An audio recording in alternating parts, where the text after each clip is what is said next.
Après ce léger faux départ baissier, le Bitcoin est déjà de retour aux 44 600 $ et vous allez voir avec moi dans cette émission que nous avons de fortes probabilités de pouvoir dépasser cette zone et de poursuivre le mouvement haussier. Donc restez bien avec moi jusqu'au bout de cette émission, c'est ce que nous allons voir ensemble. On va du coup analyser le Bitcoin en daily, on va passer le gold, on va aller voir Ethereum et enfin on conclura par le dollar. Alors comme d'habitude les amis, si le menu vous plaît, restez bien avec moi jusqu'au bout de cette émission parce que c'est ce qu'on va aller voir tout de suite.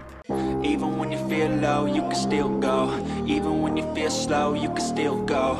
Even when there's no hope, you can still go. I never answer to no, man, I still go. Go, go, go, go, go, go, go, go, go, go, go, go, yo, go, go. Hello à toute la team Logique, ravi de vous retrouver dans cette nouvelle analyse du marché crypto-monnaie. On est aujourd'hui le jeudi 8 février 2024 et il est actuellement 11h03 à l'heure à laquelle je tourne cette émission. Alors comme vous l'avez vu en introduction d'émission et comme vous le voyez actuellement sur la map, le Bitcoin est en train de réaliser une certaine percée haussière suite au léger mouvement baissier que nous avons connu qui était un bear trap et je vous en avais parlé dans les émissions précédentes. On est juste revenu chercher les 38 500 $ et on est déjà en train de rebondir fortement et vous allez voir avec moi qu'avec l'analyse technique on voit qu'il y a pas mal de signaux qui nous montrent que le Bitcoin pourrait poursuivre son mouvement ou alors au moins permettre aux altcoins, eux, de commencer à réaliser certaines performances. C'est ce qu'on va voir ensemble dans cette émission, donc rappelons-le, on commence directement par une petite revue globale du marché crypto-monnaie, un Bitcoin qui nous pousse 3,7% sur cette journée, on voit Ethereum qui commence à le suivre de proche entre guillemets avec 2,3% de hausse, certains altcoins qui arrivent à surperformer aujourd'hui, on voit le Solana qui nous pousse 6,6%, ADA Cardano qui nous pousse très fortement ici 10,1%, on voit le Crow de Crypto.com qui lui aussi est en train de réaliser une très belle performance. Le NER avec 8,5%, on a le CAS également qui nous pousse 17,5%, ainsi que le Matic qui nous pousse 4,6%. On va aller voir ensemble directement sur le Scalpex Index à court terme, qu'est-ce que le Bitcoin est en train de nous faire, mais surtout est-ce qu'il peut continuer son fameux mouvement haussier. Juste avant, les amis, je vous rappelle que vous pouvez directement nous rejoindre sur le groupe Telegram. Donc, c'est un groupe totalement gratuit. On est plus de 1030 membres actuellement et c'est réellement sur Telegram que je suis le plus présent, que je réponds à vos questions, que je vous partage des messages vocaux et surtout que je vous partage ma propre vision du marché ainsi que mes différentes prises de position. Franchement, là-bas, en termes d'analyse, en termes d'information, c'est là où j'essaye de tout centraliser parce que ça me prend le moins de temps possible, mais surtout parce que ça me permet d'être vraiment direct avec vous et vous pouvez me poser directement vos questions, discuter, échanger, partager un petit peu évidemment vos analyses. Donc n'hésitez pas vraiment, le groupe Telegram, il est là pour ça et surtout, on va pouvoir vous accompagner sur tout ce bull run 2024-2025 et clairement il y a de très belles choses à faire et pour les personnes qui ne l'ont pas encore fait, je vous invite également à vous abonner à la chaîne YouTube et à activer la cloche. Rejoignez la grande team Logique, on est actuellement plus de 16 000 abonnés et comme vous le savez, on est en train de préparer énormément de choses pour cette année 2024 afin de pouvoir vous aider, vous accompagner à vivre le meilleur bull run possible. Une fois ça dit les amis, on va pouvoir passer sur le Scalpex Index. On le sait, le Crypto Fear and Greed qui est toujours en train un petit peu de s'affoler dans la joie 66. Comme vous le savez, j'aime qu'on pose un bottom dans la peur ou dans l'extrême peur.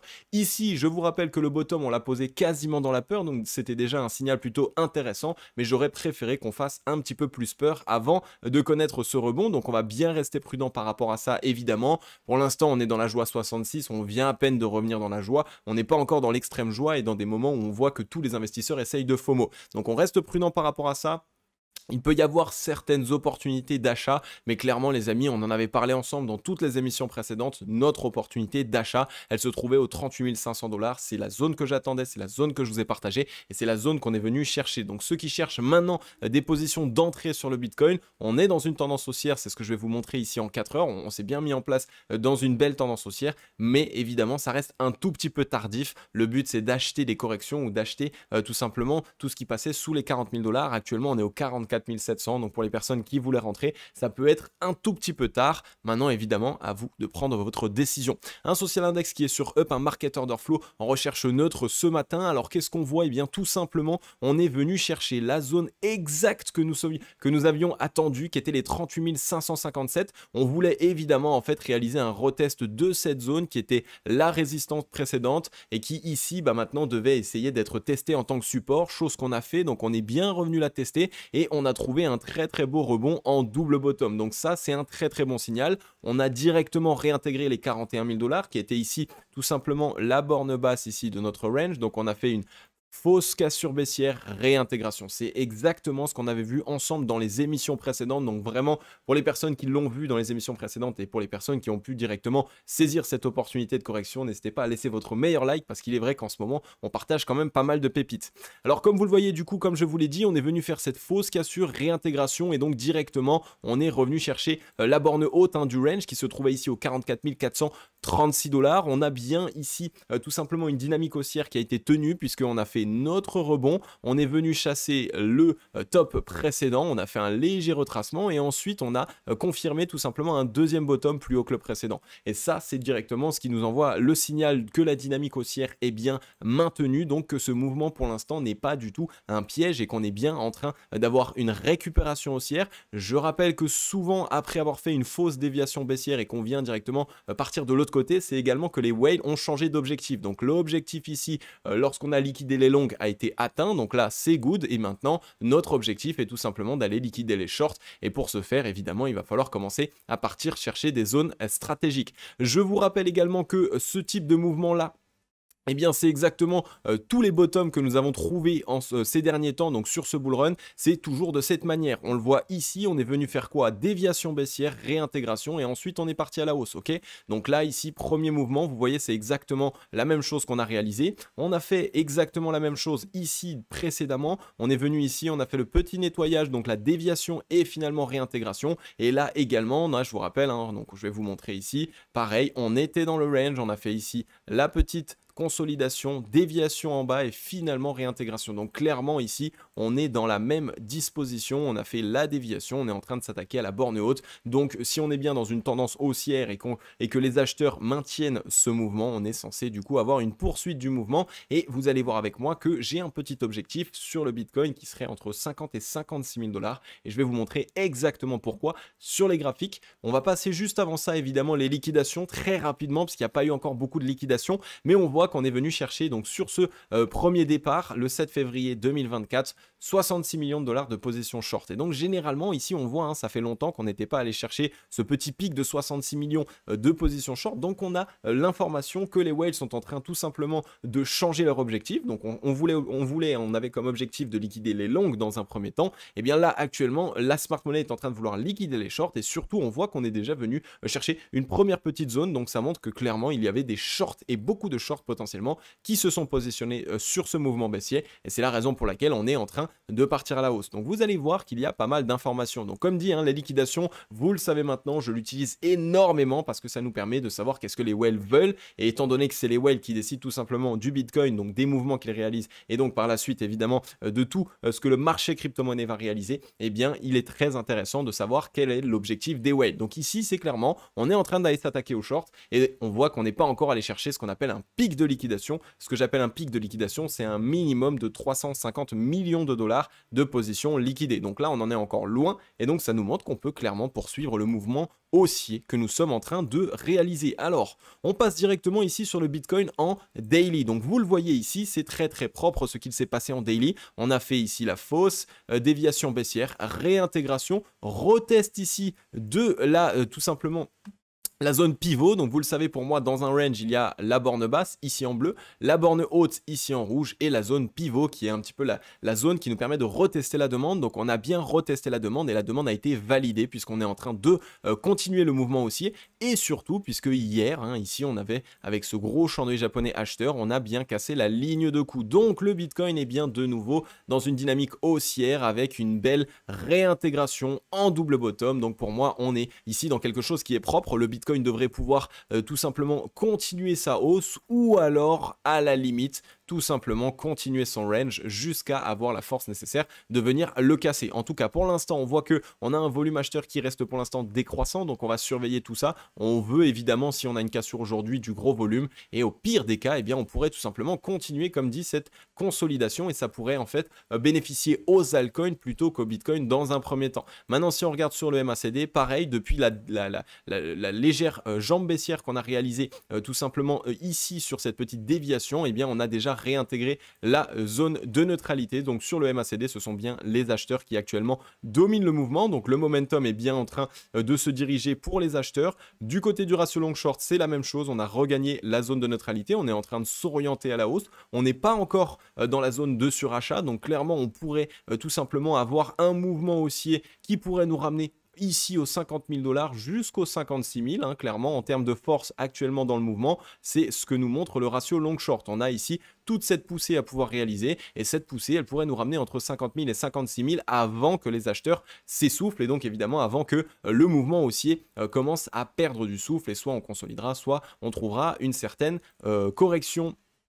Donc voilà, la seule chose qu'il faut évidemment faire attention maintenant, ça va être cette zone ici sur le Bitcoin entre les 45 000 $ et les 46 853 $. C'est ce qu'on appelle la zone de rechargement vendeuse et la zone de rechargement vendeuse, c'est la zone dans laquelle on pourrait, s'il devait y avoir ici une baisse, eh bien tout simplement se retourner et donc ici y voir tout simplement les vendeurs commencer à récupérer la main. Donc attention, quand le Bitcoin va revenir dans cette zone ici même, on ne veut pas avoir un retournement parce que là ça pourrait faire extrêmement mal et ça pourrait être un M plus profond pour aller chercher du coup tout simplement une target basse plus importante, hein, donc potentiellement aller en rechercher les liquidités ici jusqu'aux 33 400 $. C'est pas ce que je vois actuellement, mais évidemment il faut toujours rester prudent à tout. Donc ici surveillez bien cette zone, on aimerait vraiment voir en daily avec de l'impulsivité casser cette zone des 46 757 $ sur le Bitcoin. Voilà, pour l'instant rien à dire de plus sur le Bitcoin. On voit que on est venu prendre appui sur le ruban de Mile Mobile pour le double bottom. Généralement c'est ce qui nous permet d'avoir une très grosse impulsion. Donc là on a quand même 80% de probabilité d'avoir une belle poursuite haussière, d'aller casser cette zone de résistance étant donné que pour l'instant tous les signaux sont au vert. Le momentum n'est pas cramé, donc on a clairement de la force acheteuse. Le double bottom, donc la dynamique est bien haussière puisqu'on a bien mis en place un double bottom. On a trouvé appui sur le ruban de Mile Mobile et il se trouve actuellement en dessous de nous et on est en train de s'attaquer à une zone de résistance avec une journée, donc celle d'hier, du mercredi ici, qui a été très importante pour les acheteurs. Donc clairement ici on a eu une décision de la part des acheteurs. Donc voilà pourquoi actuellement en termes de l'analyse technique on peut se dire que le Bitcoin a beaucoup plus de probabilité d'avoir une poursuite de son mouvement haussier. Je vais vous passer maintenant le gold. On voit ici le gold qui continue sa consolidation. C'est ce qui fait que je me dis que le Bitcoin peut soit avoir une vraie poursuite de son mouvement haussier, soit tout simplement continuer sa consolidation et donc permettre aux altcoins, eux, de performer un petit peu plus parce que pour l'instant, le gold n'a pas encore pris de décision. Et comme vous le savez, le gold, il peut avoir un petit peu, on va dire, le même cadre tout simplement pour les investisseurs, c'est-à-dire que les investisseurs qui vont se tourner vers le gold, ils vont se tourner vers cette valeur parce que c'est une valeur refuge. Donc c'est tout simplement parce qu'ils ont peur de l'économie, ils ont peur de garder leur argent en monnaie fiat et donc ils vont aller vers le gold. Et c'est un petit peu la même chose pour le Bitcoin, ça va être dans des moments où on ne croit plus trop en l'économie ou alors dans lequel on ne croit plus tout simplement dans les monnaies fiat et donc généralement le gold a un petit peu d'avance en termes de mouvement par rapport au Bitcoin et là on voit qu'il consolide longuement et ça fait quelques temps maintenant, hein, on peut parler ici d'une consolidation depuis 87 jours, donc 87 jours ici c'est quand même plutôt important en termes de consolidation. Le gold je pense qu'il va pas tarder à nous trouver une certaine décision. Tout simplement, vous le savez, pour moi, le gold, il va vraiment bien performer sur cette année 2024. Donc, deux possibilités ici. Soit on vient faire une petite fausse déviation baissière juste pour liquider le range avant une réintégration haussière. Donc, vraiment une poursuite du mouvement sur le gold. Soit on est tout simplement en train de consolider pour pouvoir aller chercher tout simplement cette zone. Donc, vraiment, on est en train de valider, en fait, rappelez-vous, cette zone qui était une résistance. Eh bien, on est peut-être tout simplement en train d'essayer de la valider en tant que support. Donc, ça fait ici, tac, on la valide et ensuite on peut avoir du coup la poursuite. Une petite AB égale CD sur le gold pourrait être vachement intéressante. Je pense qu'on pourrait avoir quelque chose de ce type ici sur le gold. Donc je vais vous montrer un petit peu mon objectif qu'on pourrait essayer de viser sur le gold. Je pense qu'on pourrait aller chercher les 2349 sur le mouvement qu'on est en train d'essayer de préparer. Donc clairement ici le gold vachement intéressant également. On en avait parlé déjà bien précédemment. On avait eu une très belle position d'entrée aux 1811 $ et même encore avant. Donc pour moi le gold voilà très intéressant. Ici il est très bien. Il est tout simplement en train de récupérer de la force acheteuse. Il arrive à maintenir le momentum pour les acheteurs. Donc le gold est dans une belle disposition et ça c'est un signal qui est plutôt intéressant pour nous investisseurs du marché crypto puisque évidemment quand le gold est plutôt bien disposé c'est tout simplement que les investisseurs ont confiance dans les valeurs refuges et donc généralement le Bitcoin lui également peut ici tout simplement trouver un mouvement de manière sain. Ensuite, on va aller voir sur Ethereum. Alors, on voit que sur Ethereum, on n'est pas revenu faire la petite prise de liquidité qu'on attendait. Moi, personnellement, j'attendais un Ether revenir chercher sous les 2000 $, entre 2000 et 1782. Pour l'instant, ça n'est pas fait. Donc, on va voir si, évidemment, les whales vont permettre aux investisseurs de pouvoir renflouer. Je pense pas, personnellement, du coup, maintenant qu'on est en train de rebondir, tout simplement parce que c'est une zone qui était extrêmement attendue. Et très peu de gens osent acheter de l'Ether en ce moment aux 2300, 2200 $.